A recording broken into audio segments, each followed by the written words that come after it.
Should we allow the massive destruction and killing of species that will inevitably take place? From a restoration standpoint, Ballona Wetlands is historically a coastal seasonal freshwater wetland. And the diagram that you're looking at shows those underlying aquifers that are classified legally as drinking water. This is not saltwater intrusion that you're looking at here. This is all seasonal freshwater ponding on Ballona wetlands. This is Ballona. This is what we're trying to preserve. Look at all the freshwater ponding on Ballona, and look at all this wildlife.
When I was here on Thursday, that footprint, this far footprint, there was no water in it.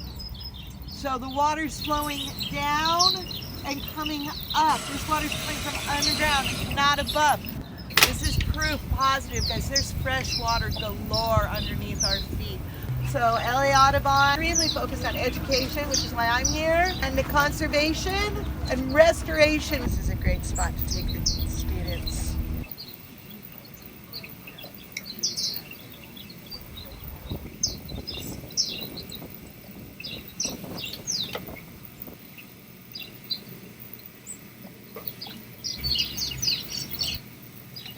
Levee that holds the water, and as you can see as we dip down here, the road level is rather similar to what is envisioned for Ballona wetlands, or what would be Ballona off to the left, any more than you can see the reservoir that is there.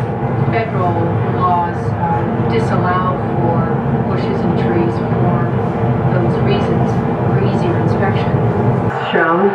The water will come up, likely as it does here, all the way to the berm.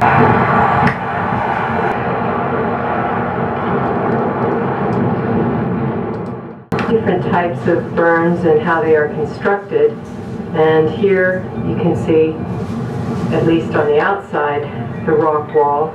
At Ballona, there are different ideas floating as to what would be within the berm, but likely some sort of structural element. As you can see, these types of levees are quite massive, and the amount of habitat that it will displace is large. It will not allow for habitat to be on it because the levees need to be maintained for their integrity, which animal control has to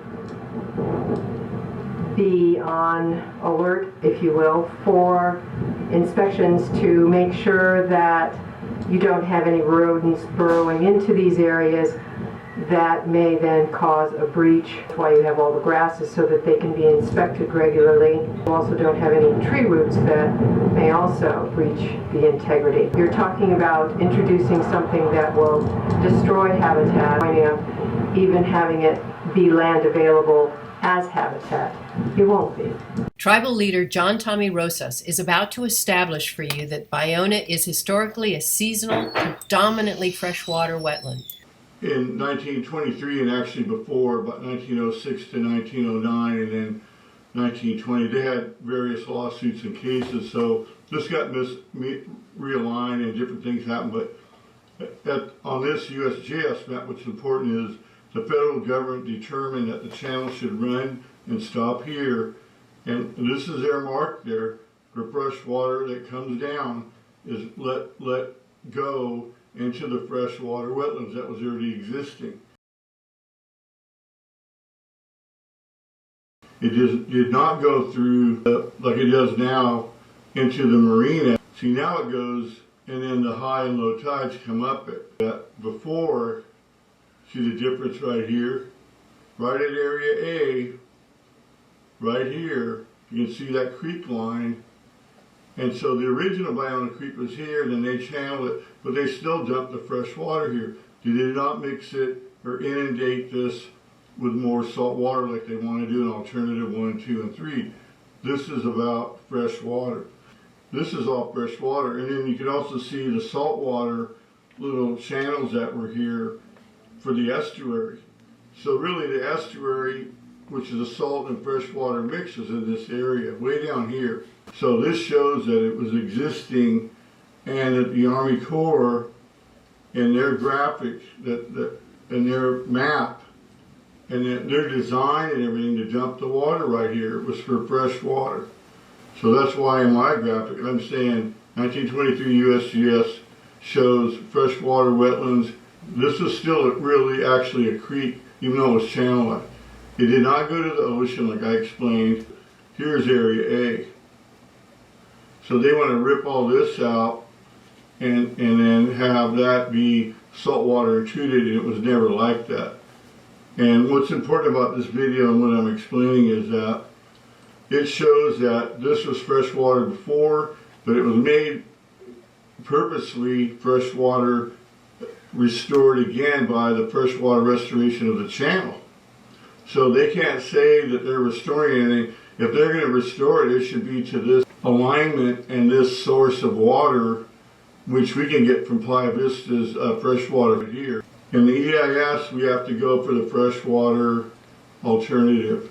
The Army Corps made this determination, so they can't get permits to tear in the 408 scheme they made with the county and the 404 with the Fish and Wildlife and the BWER here, to change it into salt water. That's just fraud. This green area is all going to be in salt water because we know the tides go up to 10 feet. On that, it's quite a bit of material, 6 to 9 million cubic yards of material. I'm going to show you what was not shown by the Santa Monica Bay Restoration Commission, Bay Foundation, the Coastal Conservancy. They used the T-sheets for their agenda, but they didn't show what I'm going to show you. This is the original. You can see the wetlands is here, the marina. So anyway, this is the map T143-2B. The graphics that they did originally, but also the ones that were added by a research team that made it more accurate. But those were not used if it didn't help the Conservancy and the bulldozing saltwater inundation agenda. A lot of the enviro groups have weighed in for it. Most of them got money. This shows the original map.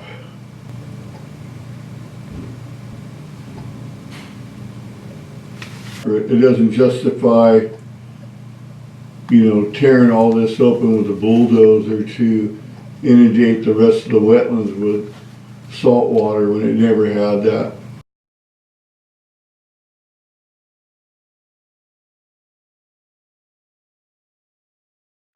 Now this set of pictures is really important because it takes, and it's by Tony Orm and Palacios Fest is the last name. I think the paper's 2003 or something like that.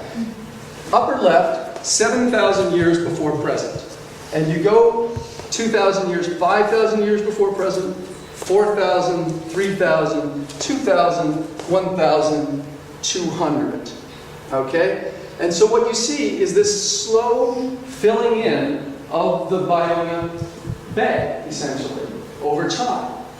And back there, that's inherited space probably, but slowly it fills in with these sediments. And you can see about 3,000 to 4,000 years ago, it basically turns into hydraulic space because there is this spit that goes across and closes it in, sort of like what Morro Bay almost looks like.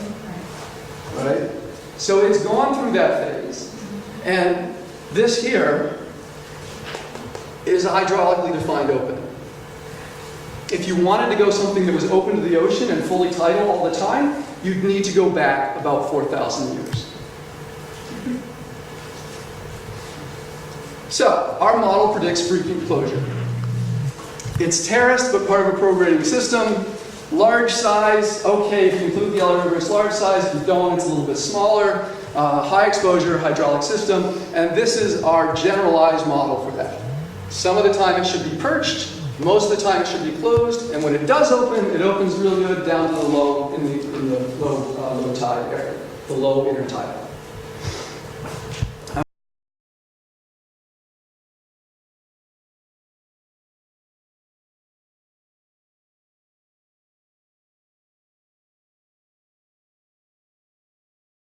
Margot Griswold. Good morning, commissioners. Thank you for allowing me to speak again. As a restoration ecologist with over 25 years experience in Southern California, I want you to know I support a project in the Ballona wetlands to preserve, enhance, and restore historic habitats. However, currently, a coherent alternative that examines true restoration with reestablishment and rehabilitation of habitats is and always was missing from this discussion and this process. The current alternatives are focused not on the wildlife and optimal benefits to those wildlife that were historically present. They just leave it out completely. In fact, these wildlife persist. I would like to clarify a few things based on the presentations by staff the first day of your meetings. Dr. Stein was talking about the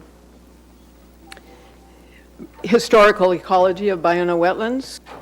Also, he left out this important information from the classification of California estuaries based on natural closing patterns. Dr. Dave Jacobs, Eric Stein, and Dr. Travis Longcore as authors. Also, Dr. Longcore is author of the historical ecology. There's some important aspects I'd like to clarify, although Dr. Stein did mention that historically Ballona wetlands closed was not a full tidal coastal wetland.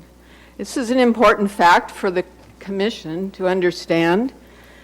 If you notice this T-sheet, you do not see any tidal, or there are few tidal marsh channels evident. And this suggests, and I'm quoting from the classification document published in 2011, suggests that the tidal condition in the system have not been a pervasive impact on the system, as would be the case in a perennial tidal marsh. So this is science that's being glossed over. And why is that?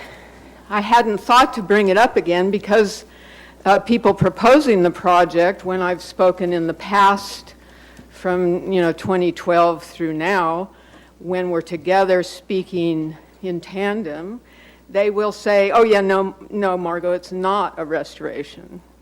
We're doing these things. But for the Commission, it's very important to understand because you only allow the degradation and impact of wetlands if it is for restoration. I am past president of the California Society for Ecological Restoration, and here are our definitions. These are definitions shared by national organizations and the government. It is the process, restoration is the process of intentionally altering a site to a defined indigenous historic ecosystem. The goal of the restoration is to emulate the structure, function, diversity, and dynamics of the specified system. Creation establishes a historic ecosystem on lands that did not previously support that. And so it's important for you to see that. Restoration can be divided into two activities, reestablishment and rehabilitation.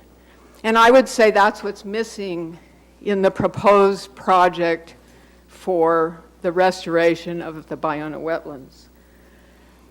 Specifically, alternatives proposed represent an approach to create a generic coastal and perennial full tidal wetland that was not historically present, as documented in the histories that Dr. Stein presented and that I alluded to earlier. You're all very familiar with this photo by now. I think that the current project should focus more on a heterogeneous nature of the wetlands that were historically here. Why are we going to remove soil from wetlands, defined wetlands, and create flood control berms on said wetlands? I think if you notice, I'm not sure which is the pointer, there, that are draining a wetland. But if they drain it completely, you have an upland. So those drains are there that are draining a wetland. But if they drain it completely, you have an upland. So, you know, they're planning a huge pyramidical berm on top of that wetland that is being drained now. I just think that this whole process needs to be open to the public, and I would ask for the support of the Commission as we go forward to ask the Department of Fish and Wildlife to open this up to the public, to re-examine the goals. I know you're thinking, that's crazy, how can we do that? There's too much animosity. Let me tell you, as a consultant, I have worked with the Department of Los Angeles Department of Water and Power in the Owens Valley, on the Owens Lake. What can be more contentious? But yet I've worked for the last 4 years with a habitat work group made up of local interested persons who know their area very well, and we paid attention. We were all respectful, and we've all come up with an amazing plan that's working. I think Commissioner Vargas is familiar with the activities of the Owens Lake. We have a working solution there. It wasn't easy. I'm not saying it's easy, but nothing you really want is easy. So that's all I have to say. Well, thank you. Thank you so much.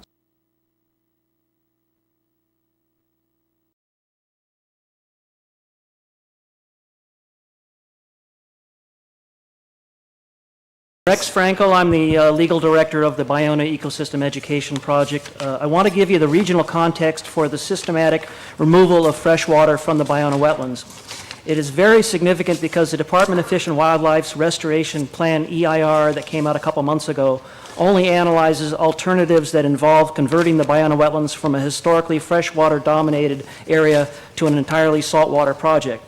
At the same time, the City and County of Los Angeles have an EIR to largely dry up Ballona Creek's freshwater supply, cutting it from 27 million gallons a day to 7 million gallons a day in the dry season as part of a TMDL Clean Water Act project. By converting the Ballona Wetlands Restoration Project to an arm of the ocean, Department of Fish and Wildlife justifies massively bulldozing the site lowering several hundred acres of the site from 10 and 15 feet elevation down to sea level in order to flood it with seawater. Can we go to the next slide, please? 200 years ago, the Ballona wetlands were a freshwater system. This is this excerpt here in the middle of the slide is from the existing conditions report published by the California Coastal Conservancy and the Department of Fish and Wildlife that explained that the saltwater habitats were a very small percentage of the Ballona wetlands. It was largely a freshwater system. The next slide, please. This is a better image of it. You can see that the pale green largely dominates the area within the red boundary. The only areas that were lagoons are in the blue that were largely in the northern portion of the Ballona wetlands historical area. Can we go to the next slide, please? The significant biodiversity, as you can see, is these are areas that will be habitats that will be wiped out or buried under the state's restoration proposal to convert the freshwater and upland areas into salt marsh. Next slide, please. The Coastal Act specifically says that the only thing you can do in a wetland is restore it. What the Department of Fish and Wildlife is doing is converting freshwater habitat. That's his historical nature of it. 200 years ago, before man arrived and messed up the property, it was a freshwater system. So the state is trying to convert it into a saltwater dominated system, entirely excluding the freshwater systems. That's not a restoration, that's basically a development. The next slide, please. This shows the habitats on the site. Let me just go to the next slide here to show you generally basically what the project is proposing is to take 15 to 20 feet of dirt from the northern wetland, dump it into the southern wetland, basically switching the locations of habitats. The next slide, please. Very disruptive over the next 10 years, spending almost $200 million. The next slide, please. Paving over our hiking paths. Next slide. As you can see, the numerous hiking trails continuing. This is the Clean Water Act proposal. We can go to the last slide, please. The water treatment plants the City of LA is constructing that would create a water source, and so the last slide in the presentation shows 3 water treatment plants on Ballona Creek. Just 5 more seconds. If we made use of the water from the 3 treatment plants that the City of Los Angeles constructed, instead of diverting that water to Hyperion Sewage Treatment Plant, dumping it in the ocean, instead if we pipe that water down the Ballona Creek along the levees, we could restore the Ballona wetlands simply by just like turning on a garden hose. The freshwater wetlands could be restored immediately rather than waiting a 10-year period with massive disruption, massive habitat just moving around. So that's what's the problem with the EIR and the depriving of the freshwater systematically. Thank you very much. Thank you.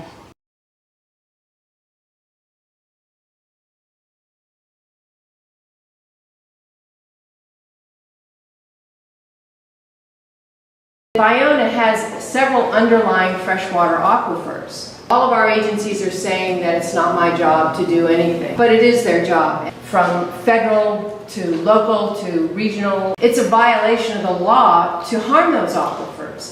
The Water Board allows what's called construction dewatering permits. No long-term dewatering is allowed because you can't have subsidence, letting the water, the ground lower because you're pulling out that water. The Water Board's construction dewatering permits, like all over LA, they are starting to become long-term dewatering. They're short-term construction dewatering permits. The system was never even designed to carry groundwater. It was designed to carry Department of Sanitation water, your toilet, your sink, all of that. These are huge volumes of water that they are taking out and throwing into the sanitary sewers. So what are we doing at Playa Vista? In the phone conversation, they said 650,000 gallons per day. Put that 650,000 figure because that's what I just got from the Water Board. Prior to that, just a couple of years ago, I have 920,000 gallons. None of that includes what's being dewatered for the gas mitigation system. When I went to the Department of Sanitation, that all of these so-called permits for dewatering were actually not even permits, they were applications. So the Department of Sanitation started asking Playa Vista all the questions I was asking of the Department of Sanitation to ask Playa Vista. But the city's concerned about money and revenues and what comes in for how much, not what goes where. So it is our job to lean on these people to say, we want our water. Water is precious. There is no reason we should have this saltwater intrusion from pumping unless somebody else is sucking it in. Who's sucking it in? Playa Vista? Really? Well, we didn't buy these wetlands so that you could harm them. Early on, when they had the EIR, they called it a saltwater wetland. Why? Because we had Porter Cologne and things like that that said that you can't harm our freshwaters even then. But they wanted to build a marina in Area A, right over here. So if you call something a saltwater wetland, which is what Friends Ballona and all of them did in this settlement agreement that Jeanette was talking about in 1990, how easy is it with a narrative like that without any studies showing it? But we did have the Poland report that did talk about, he's the grandfather of all hydrology. We knew it was fresh water. So they lied. They lied back then. They lied in the EIR so that they could move ahead with plans of saltwater intrusion. And this is all the simplicity of what we have to stop. We want our water back, and we can have it back. We have to keep asking for it. And I need help just in the ask. So why did that saltwater intrusion happen on the freshwaters and the springs and everything in the watershed that's coming out on Ballona? Who was pumping out that water? Because there was overdrafting. Well, Playa Vista for one. And right now, who is pumping the water? Who is causing that saltwater intrusion through there? Playa Vista. Once we found all the gas problems that they had there, they have to lower the groundwater table in order to keep those gas mitigation systems free of water. This is all stuff that the water board is on the phone with me going, well, I think that's just a passive system. And I've been told that it's just, this is Playa Vista talking to them, it's a passive system that only when we have exceptional rains do those waters fill up and they have to pump them out, which is absolutely false. I mean, we have the Department of Sanitation records showing that they've got to constantly pump this water out. I have videotape in the underground, second story underground, of water coming from the floor up to here on the wall before they finally got pumps big enough out there to keep it pumped out. There are elevator shafts filled with water at the base. Elevator shafts aren't supposed to have water in them. Playa Vista is lowering all of this water underneath their buildings in order to keep those gas intake systems free of water that would clog the gas intake systems. My job, it's our job to stay on top of them and say, look, this is an ecological system out here. It is your role to protect these systems. So it is your role to work as a task force, an interagency task force. Department of Sanitation, you need to be working with the Water Board. Water Board, you need to be knowing what the Department of Sanitation is doing.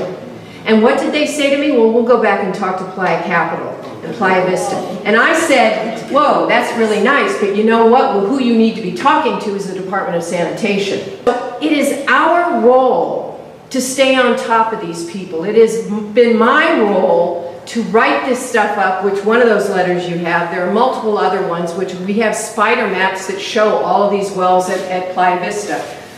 They are all supposed to have what's called well completion reports. Because with everything going on and the droughts and everything else, we have to know the water table. And how do they know that in this state? They know it because they're looking at well completion reports so they can see how much water is being pumped where. Do we know that here? No. Is any of this stuff even in the DEIR? Absolutely not. So in these letters that you see, while I try and stay very polite, I am very blunt about the agencies not having any of this in the DEIR. And I'm very blunt with the Water Board. Now, this is the time to stay on the Water Board. We want our water back for Ballona. Saltwater intrusion shouldn't be happening. It should be diminishing. What matters is getting the agencies to move and do the jobs that they have. The letter that she just sent you that was attached to this presentation is the third in a series of letters that I've given to the Water Board, the California Coastal Commission, all the electeds. I want them to fulfill their roles. This is essentially simply an update to going out to these agencies and putting out all this information so they cannot run away from it. They cannot shy from it. They cannot say they didn't know. There's something called willful blindness. And you're hearing that with regard to Trump on the news lately. If you know things that are going on, and it's been brought to your attention, you cannot say, I didn't know. The water board's role is to protect those waters. Last Friday with the water board, and there were multiple departments heads there. There was an attorney there who ultimately said, well, it's not our job to really concern ourselves with Ballona. Ballona overlies freshwater aquifers. That's all there is to it. Because the clarity of what they were saying was so off point. It says, actually, yes, it is.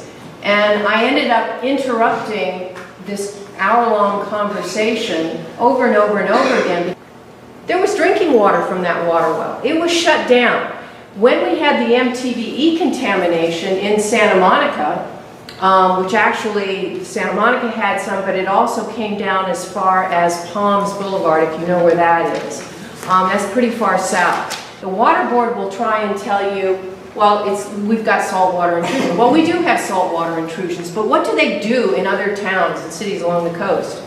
You've all heard probably the term curtain, where they actually inject water to keep that salt water at bay so that you can use those waters. We used to have, in Playa del Rey, a water well.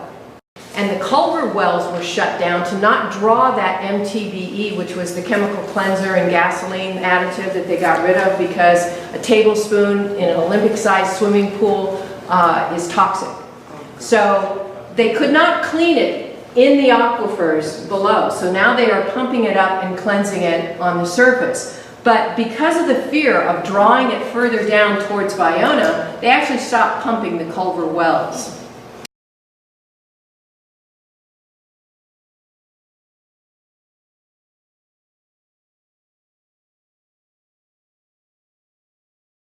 NBC's Burning Questions, a Peabody Award investigative series regarding the Ballona wetlands in Playa Vista, oil field gas issues. Yeah.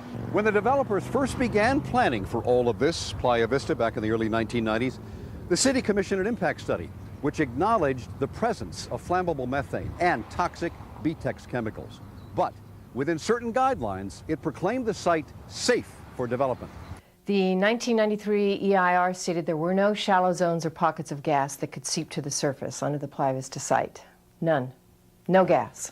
Well, game over. Game over. But McPherson and Endress began noticing signs of widespread gas migration. Bubbles in Centinela Creek, which they say tested positive for gas. Bubbles in boat slips in Marina del Rey, which flared when ignited. They also discovered early studies commissioned by the developers, indicating dangerous levels of hydrogen sulfide at the site and widespread gas contamination. Which was proof positive that they had found oil field gas surfacing all across the Playa Vista site. Early engineering studies by the city described Playa Vista as, quote, a high-risk area and confirmed hydrogen sulfide and BTEX gases at the site and methane concentrations. Levels of methane gas that could be explosive. One state agency became concerned. Some of the BTEX chemicals are cancer-causing chemicals, known human carcinogens. Another state agency is accused of looking the other way, at least in the beginning. It was made clear to me when I joined the PUC that the development was going to happen and that no state agency should stand in the way. It was very clear that the biggest Democratic donors in town were behind that development deal. From my perspective, there was a whole atmosphere of, we don't want to see anything. In the year 2000, Playa Vista developers spent more money lobbying the city than almost any other company. They also passed out publicity flyers saying there was, quote, little methane at the site. The next year, a city reviewer gave the project a green light. The city really was not looking at the key health issues that were involved here. The city said the SoCalGas underground storage facility, quote, is not the source of methane contamination found at the site, a point repeatedly emphasized by Playa Vista and SoCalGas. The report also shrank the methane concentrations and declared the risk from hydrogen sulfide and BTEX to be, quote, insignificant, with no further investigation warranted. Not everybody was convinced. There was information that we were not provided. The state's Department of Toxic Substances Control called the city report, quote, incomplete, and faulted participating engineers for running gas tests in clean soil, that had been brought in to cover the contamination. That would obviously not result in an accurate reading. Walter Merschat, an engineer who took part in the testing, confirms in writing that it was often done in newly laid cover soil known as surcharge, which he says conceals gases and results in inaccurate, lower or non-detectable readings of methane, hydrogen sulfide, and BTEX. I don't think we were getting correct answers. As construction continued, the city instructed developers and homeowners to install safety systems to keep the gas in check. But now, with the project half complete, Endres and McPherson have uncovered what they see as evidence that some safety measures are not working. They've had problems with them, yes.